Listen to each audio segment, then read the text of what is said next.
Hi, Wayne.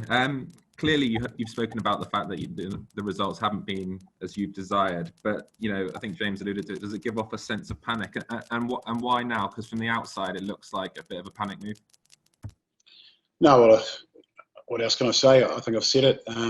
Look, we've gone through it, we've reviewed it, and it was a very honest and open conversation with two people that know each other very, very well, and we felt that going forward, the best thing for the team was to make the change and to make it now. So that's why we've done it. In terms of the coaching future, then obviously things have changed quite quickly. I mean, have you had assurances over your future, your own future going forward? Look, we have a plan that we're sticking to and working to. I don't make that decision or those decisions, but certainly I'm in touch with our CEO on a regular basis, with the exec. So they know exactly what we're doing and why we're doing things, and we just carry on and continue to focus on the next game, the next competition, and that's exactly what we're doing. Just lastly for me, is it perhaps a bit unfair on Byron because, the defence, if you look at the stats, the France game maybe was poor, but on the whole, it wasn't maybe one of the biggest issues, perhaps? Would it be fair to say that it's a bit unfair on him? Well, look, as I say, it's something that we spoke about. We spoke about that area of the game. We're talking about other areas of the game as well, and we know we've got work to do across our game, really. But as I say, it's something that we've discussed. And we think, again, it's in the best interest of the team. We always put the team first.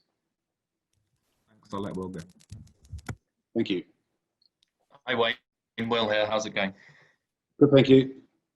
I just wanted to let you clarify the situation when you got the job. There's a suggestion that Shaun Edwards wanted to stay on and you had the chance to sign him up as part of your team. Is that true? And if so, do you regret now not keeping him on and having some continuity with that, bearing in mind what he's managed to do with France as well?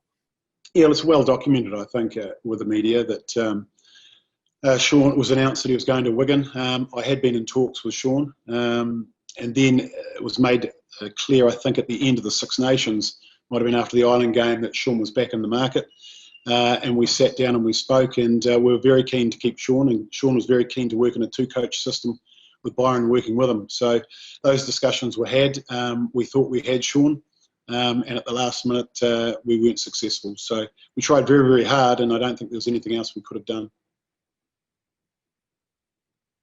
Okay, just looking ahead to this competition now, obviously the outside perception, and it may be the inside perception as well, is that this Ireland game looks really important now. I mean, coach has gone 5 days before, it seemingly heaps a hell of a lot of pressure on that. What do you view as success now? It's autumn nations. What would you view at the end of this as a positive autumn coming out of the Six Nations that you have? Yeah, sorry, I just broke up a little bit there, but I think I got the gist of it. Look, nothing changes. The results in the Six Nations doesn't change how we've approached this particular tournament. It's one where there's an opportunity to try a few players. There will be pretty much the squad get used over the next 4 games. So we're going to stick to our plan and keep developing the depth in the side and keep working on our game and looking to improve in all areas of our game. That's attack with the ball, our set pieces, constant work on, and defensively we've obviously got work to do. So from our point of view, nothing has changed. We will obviously be looking to win rugby games, but we'll be looking to improve the performance and further develop the depth within the side. So if we got to December the 5th, 6th, whenever it finishes, and you managed to register just a win against Georgia and you lost to Ireland and England in that pool stage, would you be worried at that point? I mean, that would be 7 or 8 defeats in your time then. What would that look like for you? Obviously, we'd be very disappointed because, like any team, we're going out there to win on every occasion. But we've got to stay focused on the big goal, which is 2023, and making sure that we're making progress. So when we review any tournament, we look at obviously the results. We look at what impacted those results. We also look at, are we achieving the other goals set outside of scoreboard results, and that is the development of rugby players. And as we say to these guys when they come in, we want each individual to leave at the end of the campaign in better shape than they arrived, whether that's mentally stronger, whether that's in terms of their strength and conditioning, or whether that's in the technical and tactical appreciation of the game and their skill set. So there's a number of things that we're looking at. It's not just the scoreboard results when it comes to this particular autumn series.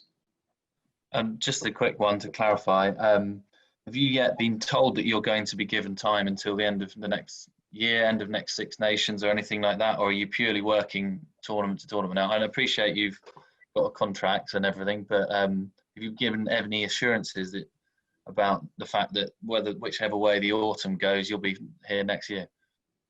There's been no discussion around that at all. It's been from day one, submitting a plan through the interview process. It's about building a side that is capable of winning a World Cup in 2023. Obviously, look, we know we're not entirely happy with the results. So from my point of view, the pressure comes on because we're humans and we're very competitive people and we like to win. And we want to win all the time. But no, there has been no conversation around my future or the future of any of the coaches, depending on these results. Thank you. Thank you. Hi Wayne. You said earlier that you weren't getting what you wanted from the defence. Can you just clarify what specifically you felt was lacking and what you were missing? Well, I'm not going to go into the technical and tactical details because obviously they're special to the team, private to the team, because obviously we don't want the opposition looking at what we're doing and knowing what we're doing and how we're going about it. So it's just fair to say that we spoke about all things that are involved in coaching defence. Okay, thanks. Thank you, Ben. Chris, the final question, please.